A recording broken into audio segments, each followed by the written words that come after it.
Okay, hello everyone. This is the KMN 1971 back again with another comic book haul. Take number 4.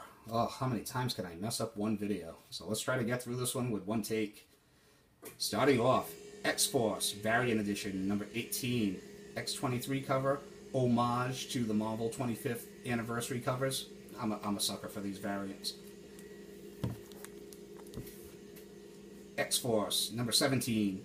I bought these last two books actually when I picked up the first issue of this volume of X-Force. I just forgot to show them off last week. Very, very cool X-23 cover. Shang-Chi, Master of Kung Fu, number 1, one-shot. Came out sometime in the early 2000s, I believe. A weird, obscure team-up between Shang-Chi and Deadpool. I'm not really sure what the print run on this book is. I've never even seen it shown on YouTube, and I have watched many YouTube videos. So I just think it's a cool book worth checking out. It's in black and white format, too, so definitely odd, but cool. Speaking of Shang-Chi, Master of Kung Fu, number 100. I'm a sucker for an anniversary issue. Did not notice the dog ear at the bottom, one of my pet peeves, but really cheap. And Shang-Chi is one of my favorite characters from the badasses from the Bronze Age. I ended up getting another lot of Sandman books, so more early Sandman. This will probably be the last run that I show off. Sandman number 10. This is the Dollhouse storyline. Number 11. 12. Let's try to get out of the camera. Number 13. Number 14. 15. And 16. The last part of the Dollhouse storyline. Dig that creepy cover. Neil Gaiman is a machine. I'm embarrassed that it took me that long to enjoy this title, but better late than never, like I said before. Marvel Superhero Contest of Champions, number 1. Very high grade. This is the first Marvel limited series, so I like little geek historical comic book factoids like that. So it's pretty cool that this was the very first Marvel Comics limited series, and it was drawn by John Romita Jr. Another anniversary issue, even though it's not double size. I always felt a little jilted about that when I was younger. But the Incredible Hulk number 350. Anytime that you have the Hulk and facing off against a thing, I'm game. You throw in Doctor Doom in the middle, and you have it written by Peter David. Perfect. That's some good comic book stew right there. DC Comics Presents number 33. I also feel the same way about these two. Anytime that you have Superman and Shazam opposing each other, I'm very curious. And my inner 10 to 13-year-old wants to see a superhero smackdown. Deathstroke, The Hunted, number 0.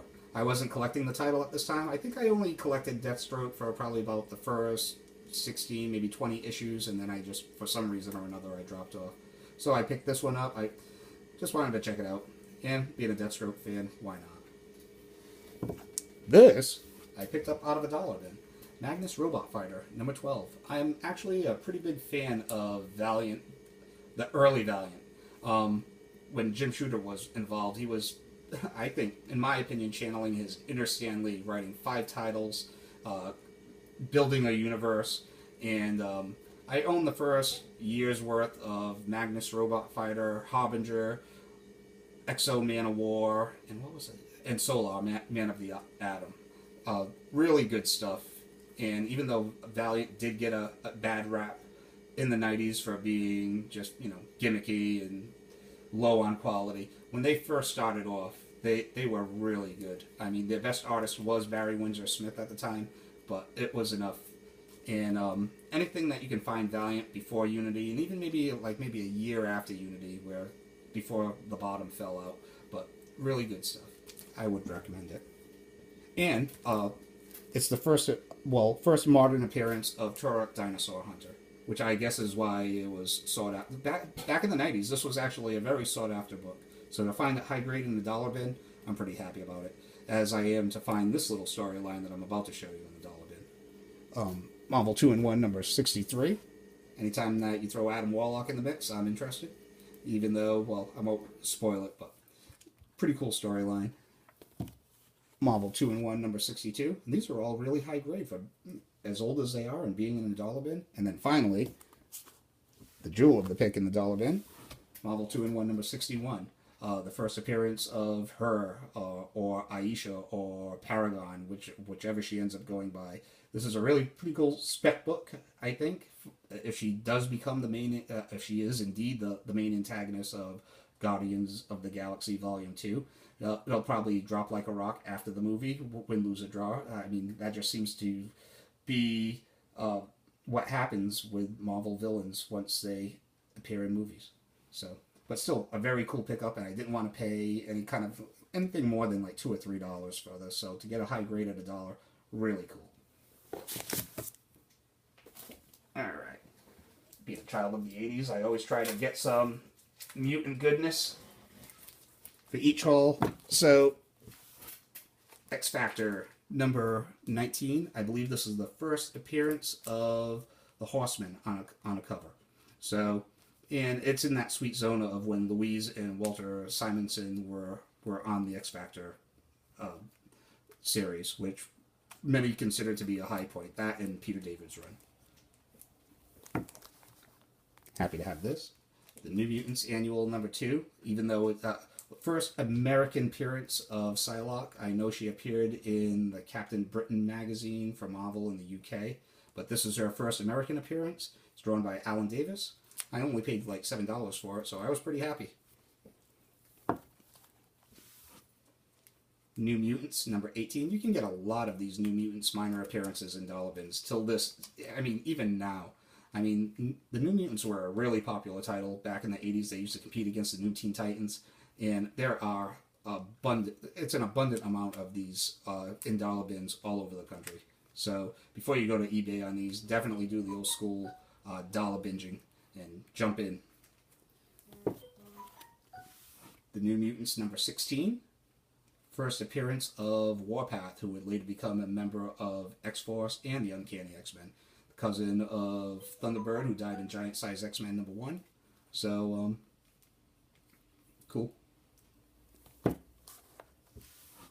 New Mutants number 14. I would definitely pick this book up the closer we get to the New Mutants movie. For some reason, people are really, trying to hoard this book up for the first appearance of Ilyana Rasputin as Magic.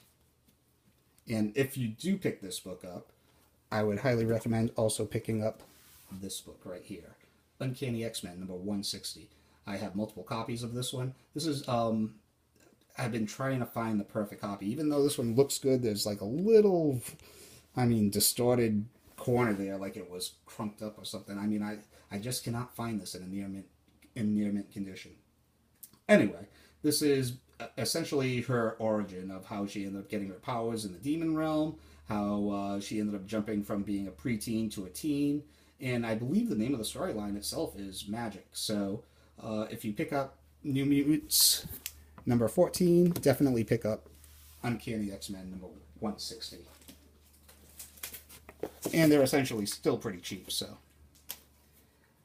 Another series that I'm trying to complete is Gotham City Sirens number 9. So I ended up picking up a small run of these. My LCS had another half-price sale, so these are all like maybe, I don't know, $1.50 to maybe $3 a piece. So Gotham City Sirens number 9. Number 13. Number 14. I really dig that cover. Number 21.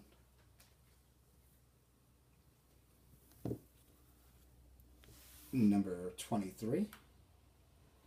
I believe number 23 and 24 go for a little bit more money than the later issues, just because of the Harley and Joker-centric story and the covers, of course.